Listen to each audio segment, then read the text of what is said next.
Isabel. Gracias, Mercedes, por la presentación. Buenas tardes. Gracias por la invitación. ¿Se acuerdan que cuando hablamos de mujeres decimos que más del 50% de la población que tiene HIV en el mundo son mujeres? Y esta cifra no ha cambiado realmente en los últimos años, pero además, cada semana, alrededor de 4.900 mujeres jóvenes entre edades de 15 y 24 años se infectan con HIV. Estas son cifras en el mundo. Y las mujeres y las jóvenes representan casi el 50% de las nuevas infecciones en el 2021, como ya fue mencionado ayer. A ver si pasa la siguiente, porque no me pasa. Ahí está. Las cifras nuestras en Latinoamérica y de nuestro taller latinoamericano nos indican que del total de la población, estas son las cifras viejas, llamemos así, vamos a ver mañana las cifras nuevas, pero no creo que haya cambiado mucho, el 27.5% está representado por las mujeres. Casanet informa que es 37.5%. Pero esta distribución de mujeres es realmente heterogénea. Los lugares como República Dominicana, Honduras y Panamá tienen un poco más de mujeres que hombres en lo que va en el control de la epidemia. Fíjense las edades en el taller latinoamericano, Carlos ya lo decía ayer, en general son mujeres jóvenes y eso se ha mantenido, y en nuestra población de casi 13.000 pacientes, fíjense que las mujeres representan el 25.4% y acá está los porcentajes correspondientes a las edades. La mayoría mujeres jóvenes, pero cuidado que más de 50 años representan también una población interesante. Y esto es lo que les contaba recién, que a través de los años no ha cambiado mucho esta representación de la mujer joven, sigue siendo lo más importante. Esto es la mujer. ¿Cómo unimos el PrEP en la mujer? Y hablamos ayer también de la demora en la utilización de PrEP en el mundo. Se esperaba que para el año 2020 3 millones de personas lo recibieran, fíjense dónde estuvimos, y para el 2025 se estima que 10 millones tengan que recibirlo, y como ya tanto Carlos como Gustavo y otros oradores nos dijeron que realmente estamos muy lentos y lejos de alcanzar ese punto. Esta publicación indica los países acá que adoptaron la recomendación en el uso de PrEP. Esta es la adopción, fíjense, no adoptadas, pendientes de adopción y adoptadas. Y esto es cuando ya se considera el número de gente que puede acceder en algún momento a PrEP. Claro, si uno mira así, dice, bueno, esto realmente aumentó. Pero cuando uno lo ve de acuerdo a las regiones, vemos que no es así. Esto es América, solamente Estados Unidos, que por supuesto aumentó, y esto es América excluyendo Estados Unidos, que no aumentó nada. Es decir, que Latinoamérica está muy, muy atrasado, aún más de todo lo que vemos ahí. ¿Realmente la mujer tiene más riesgo de adquirir el HIV que el varón? Sí, sí. Por distintas razones. La mayoría de las mujeres adquieren el HIV a través de la vía heterosexual. En nuestro país es el 98%, este es en el mundo 85%.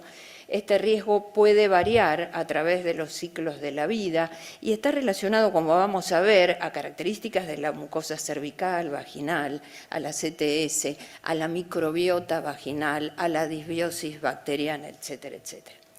Y Andrea hoy hablaba acerca de lo que significa la violencia sexual. ¿Y se acuerdan que las cifras de ONUCIDA decía que 1 en 3 mujeres en el mundo, por supuesto que no tienen HIV, sufren violencia sexual o psicológica, pero esa violencia las hace a su vez más predisponentes a adquirir el HIV. Eso está completamente documentado. Y cuando ustedes miran las cifras de prevalencia en Latinoamérica, van a ver que todos nuestros países están ahí, que pueden variar entre 16% esta prevalencia de violencia hasta 50%. Hay dos momentos en la vida de la mujer donde está más susceptible a adquirir el HIV. Dos: el embarazo y la menopausia. Eso está muy bien estudiado. Y hoy Diego nos contaba esta cuestión de mayor susceptibilidad durante el embarazo, segundo o tercer trimestre, como lo ven ahí, y en la menopausia y posmenopausia también. Y entonces cuando ustedes dicen, bueno, ¿qué pasa ahí? ¿Será solo cuestión de comportamiento? No, no es solo cuestión de comportamiento. Hay fenómenos inflamatorios y hay inmunoactivación. Saben que la inflamación, inmunoactivación es más frecuente e intensa en la mujer que en el hombre. Pero además hay otros fenómenos como la aparición de células con receptores SR5 que están incrementados. Ni decirle de la vaginosis bacteriana, de la microbiota vaginal, etcétera, etcétera. Es decir, hay fenómenos del comportamiento, pero fundamentalmente fenómenos biológicos. ¿Cómo vamos nosotros aprendiendo esta cuestión del PrEP en la mujer? Y bueno, este estudio viejo nos decían ya concentraciones de las drogas, es muy importante, ¿no? Nos decían, no se fijen solamente en el plasma, hay que ver en el fluido genital, en la mujer, en el tejido cervical y también en el fluido vaginal, cómo son esas concentraciones, y en el área colorectal. Y entonces aprendimos, esto celestito es colorectal, y esto el tracto genital femenino, es lo rosadito, y entonces aprendimos que el tenofovir difosfato tiene más concentración en el recto que en la región vaginal, y el FTC a la inversa. Pero bueno, ahí nos quedó la idea de que era más en el recto que en la región vaginal. Y entonces aprendimos también, cuando se hacen los estudios, que en realidad el PrEP, como ya lo habló Max y Gustavo, el TDF con el FTC recomendado en la mujer diariamente, no a demanda, no una vez sí, una vez no, porque la mujer necesita niveles más estables, por toda una cuestión farmacocinética. Muy bien, y así hemos ido avanzando, y entonces aparecen los estudios en las mujeres como el CAPRISA, que analizó el tenofovir en gel, no funcionó, pero después aparece el partner PrEP y el tenofovir 2 en relaciones heterosexuales, en población heterosexual, donde se empieza a demostrar la eficacia del TDF-FTC. Los estudios fueron comparados con TDF solo, en fin. Y después viene toda la época que nombraba Gustavo, del Iprex, Proud, Hipergay, etcétera, etcétera, hasta que empiezan los estudios en las mujeres. Ahí nosotros vamos siempre un poquito después de los hombres, pero ya va a llegar el momento. Entonces, el FemPrep y el VOICE dijimos, bueno, acá por ahí tenemos la respuesta, y fíjense el diseño de TDF-FTC versus TDF solo versus en gel, nada funcionó. Y realmente tuvo que ver con la adherencia, porque se midieron niveles no solo en sangre, sino niveles intracelulares, y tuvo que ver con la adherencia. Las mujeres se adhieren mal y aprendimos que la mujer no va a tomar una pastillita todos los días. Y entonces van apareciendo esto que les decía, del TDF2 y del partner PrEP, donde acá se ve la eficacia en términos de reducción del riesgo de adquirir el HIV en la mujer. Fíjense, 49%, 71%, VOICE y FemPrep 0. Y acá se ve lo que está vinculado a la adherencia en la mujer, como les contaba recién.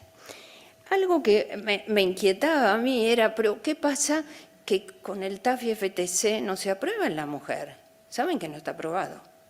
Y entonces traté de buscar, que me llevó bastante tiempo, los estudios, y entonces miren lo que pasa, lo que les contaba antes. TDF, no TAF, y FTC si se da en menos frecuencia en la semana, como dijimos antes, menos concentración, no va a funcionar. Entonces requiere el 100% de que se tome durante toda la semana. Y aprendimos también a que el TDF en sangre, y cuando uno lo compara con el TAF tiene menos concentración en sangre y más concentración intracelular. Entonces uno se preguntaba, si tiene más concentración intracelular, ¿por qué no funciona en la mujer? Y entonces, miren lo que dice acá, más concentraciones intracelular, y aparece este estudio que les voy a contar del 2021, donde nos dice, miren que el TAF no es tan malo, tiene concentraciones buenas, y tiene concentraciones buenas en recto y en vagina, así ustedes tomen el fluido vaginal, porque depende qué midan, y así ustedes tomen el tejido cervical. Y entonces llamé a la gente de Gilead y les pregunté, ¿pero por qué no hacen el estudio de TAF eso? No, ya está en curso. Está en curso. La pregunta es, ¿por qué no se acordaron antes, sino ahora? Entonces, fíjense lo que pasa acá. Este es la referencia que les contaba, pero también aparecen otros datos, y uno cuando ve realmente alcanza buenas concentraciones a nivel cervical y a nivel de vagina.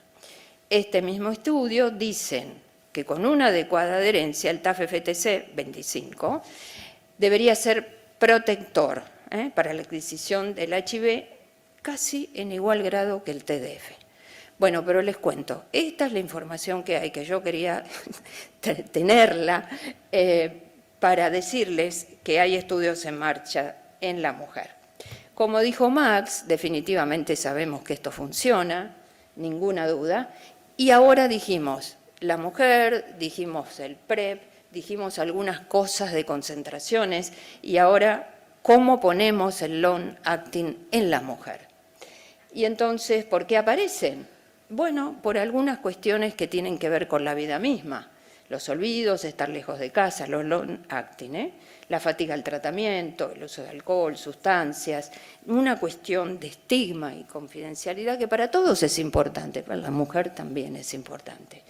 Y las barreras al servicio de salud también. Y entonces aparecen distintos dispositivos, Max lo explicó muy bien, y empiezan a aparecer los estudios en mujeres con el anillo de dapivirina, el Aspire y el Ring. Después aparece el estudio que demostró que el TAF-FTC, pero esto no es en mujeres, ¿no? Que nos dicen que puede ser en el hombre igual, no inferioridad. Y el HPTN 083 y 084, el 084, y esto es de mujer.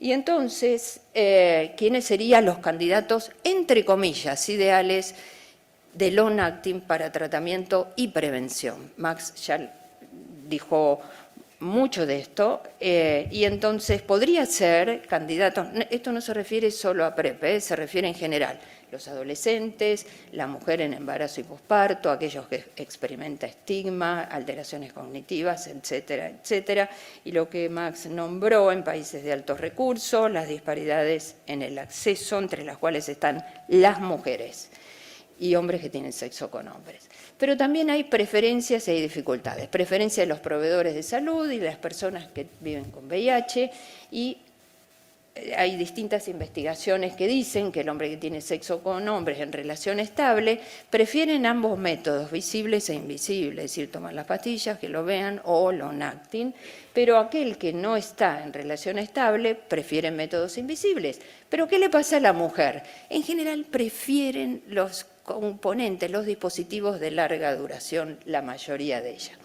¿Qué dificultades podemos tener con este tema del long acting en la mujer? Y en general no es autoadministrada, puede haber alguna reacción en el sitio de inyección, hay barreras en los sistemas de salud, capacidad del servicio de salud, etcétera, etcétera.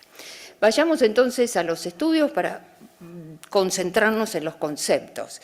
Gustavo mencionaba que realmente la farmacocinética del cabotegravir es muy buena y tenemos concentraciones suficientes en los distintos tejidos por bastante tiempo, acá hasta 8 semanas, eso se estableció por todos los estudios de farmacocinética, y si hoy tuviéramos alguna duda es la duda del tail, ¿no? Hasta dónde esa concentración puede durar y ser eficaz, pero claramente se concentra muy, muy bien. Pero cuidado que la mujer puede tener una absorción menor, y también en aquellos que tienen un índice de masa corporal más alto, como se grafica acá. Sin embargo, estas dos diferencias no dio lugar al cambio de dosis. Por ahora seguimos dosis iguales. Entonces, 0,83 ya lo mencionó Max, hombres que tienen sexo con hombres, mujeres transgéneros, PrEP, cabotegravir intramuscular, 0,84 en la mujer. Se incluyeron mujeres de 18 a 45 años, 3.200. Los dos estudios fueron hechos en el África. Y la mayoría fueron jóvenes acá, tuvieron más de 2 parejas sexuales y un score de voice, que yo no me acordaba cuál era y lo fui a buscar, y es un score de puntuación de riesgos de adquirir el HIV, donde hay número de parejas, si está soltera o casada, el nivel socioeconómico, etcétera, etcétera. Un score de 6 o más es candidata a recibir PrEP. Y entonces contarles estos dos estudios, pero además decirles que en adolescentes se está haciendo el 0,83-1 y el 0,84-1, hombres y mujeres. Eso está en curso. Y decirles además, como ya fue mencionado, que la eficacia en hombres que tienen sexo con hombres y mujeres transgéneros, 0,83, 68%, y 0,84, 89%. Y entonces esto es lo que mencionó Gustavo, que la parte del LIDIN 0,84 que compara la eficacia y seguridad de cabotegravir inyectable versus vía oral TDF-FTC en mujeres y género. Esta parte dura hasta las 5 semanas y después viene la randomización, es doble ciego controlado, de cabotegravir intramuscular cada 2 meses, placebo y TDF-FTC diario. Esta fase es 3 años y un poquito más. Y después dicen, se abre el ciego. Y entonces cuando ustedes van a ver la publicación hay cosas que no coinciden, pero que llegamos a la conclusión que cuando se abre el ciego dicen, bueno, vamos a seguir con TDF-FTC solamente, pero después agregan esta otra cosa que es lógica, la otra fase que no es ciega, de seguir igualmente con el cabotegravir. Lo importante es ver que hubo infecciones por HIV, 4 en la rama de cabotegravir y 36 en TDF-FTC. Cumplió los criterios de superioridad. Mejor cabotegravir intramuscular que TDF-FTC. Listo, cerrado el concepto. Pero fíjense qué importante lo que hablamos antes, una disminución del riesgo del 89%. Es un golazo, aprovechando que estamos en términos... Un golazo realmente. Así que esto es muy, muy importante. Y esto era lo preliminar que yo les contaba de 4 infecciones. Cuando se abre la fase no ciega, que es el STEP 3, se agregan 2 infecciones más. Cuando ven ustedes los papeles dicen, no, en realidad son 3 infecciones, son 7 más. Se sigue cumpliendo aún en la fase no ciega el criterio de superioridad. Y estas eran las 4 primeras, entonces fuimos a buscar por qué, qué pasó acá. Y lo que ocurrió es que estas 2 mujeres, B1 y B2, de esas 4 iniciales, se midió la concentración de cabotegravir y no había. No se le había aplicado la inyección, o sea, no habían estado expuestas al cabotegravir, 1. 2, esas se llaman infecciones incidentes porque suceden ya durante la fase de estudio de investigación. Y esta es infección en el baseline, en la base, que es antes de empezar el estudio de investigación. Y esta última llega con demora a la aplicación, hay un delay y falla. ¿Está? Muy bien. Entonces, en total 7 infecciones, 4 y 3 como les contaba, ninguna en el momento crítico, que es que se da la inyección y en las 2 semanas siguientes o un poquito más, falla. Ninguna en esa parte. No hubo mutaciones. ¿Estamos? No hubo mutaciones de resistencia. En cuanto a la seguridad, les diría 38%, alguna reacción en el sitio de inyección, pero muy bien tolerada versus placebo. Acá, como ven, grado 2, poco frecuente, y no hubo discontinuaciones debido a las reacciones en el sitio de inyección. hubo un aumento de peso similar, poco importante y similar en las dos ramas. Y esto es lo que mostró ya Diego, que la probabilidad de embarazo fue comparable en las dos ramas y consistente con lo que pasa en el resto de la población, como ya lo mostró Diego. En julio de este año se aprueba entonces el cabotegravir intramuscular en PrEP para las dos poblaciones que contamos. ¿Qué otras alternativas tenemos? Varias. Max lo habló, voy a pasar rápido esto, que ya fue comentado.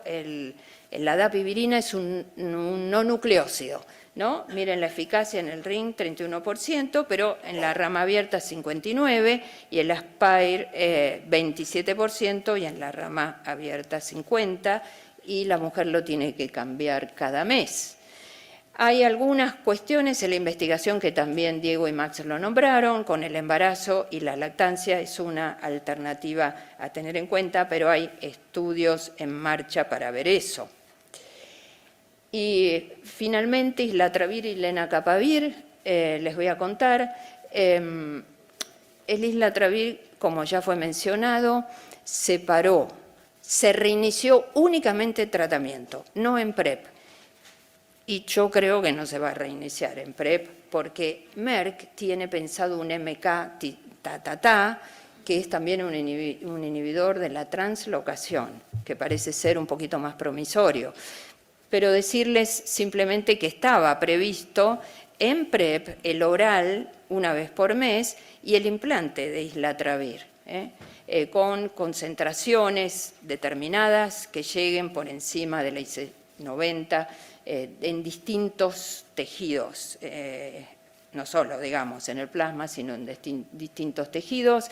Y esto es lo que mencionaba Max del implante basado en lo que es el anticonceptivo de tonogestrel, y es muy interesante, que me olvidé decirle, con el anillo de dapivirina que se está viendo, de juntar anticonceptivos y droga, o sea, y dapivirina, en el mismo anillo.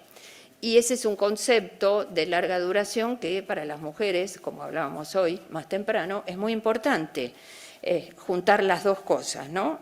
La droga activa para PrEP, el antirretroviral o lo que fuera, más los anticonceptivos. Entonces, lo de PrEP está por verse. Los estudios PURPOSE 1 y 2, que ya fueron comentados, con lenacapavir, el 1 es mujeres más de 16 años. Y fíjense, son 3 ramas activas, el lenacapavir subcutáneo cada 6 meses y después randomización 2:1 con TAF y TDF, por lo que ya fue comentado. Pero el lenacapavir, el concepto es subcutáneo cada 6 meses, se compara con el TAF-FTC. Y aquí nos dan parcialmente la respuesta a lo que decía. Por lo menos lo están estudiando, acá la rama del TAF-FTC. ¿Está claro? Y con el TDF-FTC. Muy bien, entonces uno lee todo eso y dice, una cantidad de mujeres va a ser muy bueno este estudio. ¿Y cuál es la comparación? Esto que tuve que ir a leer detenidamente, que es el VHB contrafáctico, si lo quieren decir así, que en realidad lo que hacen es comparar con estudios cross-seccionales donde se analizan qué pruebas de laboratorio hicieron, qué se espera de la incidencia acá, que ese es el concepto. Como no podemos ya poner un placebo, dice, bueno, esperamos por estos análisis tal incidencia de HIV. Eso significa de acuerdo a todas estas cosas, incluyendo el riesgo, el VOICE. Y este es el PURPOSE 2, que es hombres tienen sexo con hombres, mujeres transgéneros, el no binario, que ahí yo ya me confundo, porque es con uno con otro, es un lío saber cuál, pero es una población más diversa, ese es el mensaje. Y acá compara cada 6 meses con TDF-FTC, nuevamente el mismo diseño. Y los BNABs, como ya también mencionó Max, Probablemente sea la combinación de los mismos, si están ensayándose en PrEP, en tratamiento y en estrategias de cura. Fíjense que van acá, en esta parte del CD4, inhiben la entrada y sobre todo hay más desarrollo del BRC07, como en un momento nos comentó el doctor Afani. Y entonces, ya terminando esta parte y terminando la charla, cuando le preguntan a las mujeres, miren, ¿ustedes están interesadas por este PrEP long acting? Y entonces ustedes van a encontrar información en Estados Unidos, este es del WISE, que es la corte más grande, que saben que incluyeron mujeres con HIV y mujeres sin HIV en riesgo. Algunas dijeron, bueno, preferimos el long acting, ¿no?, en distintos niveles. Algunas las pastillas y otras que no les importa nada independientemente de la formulación que hagan.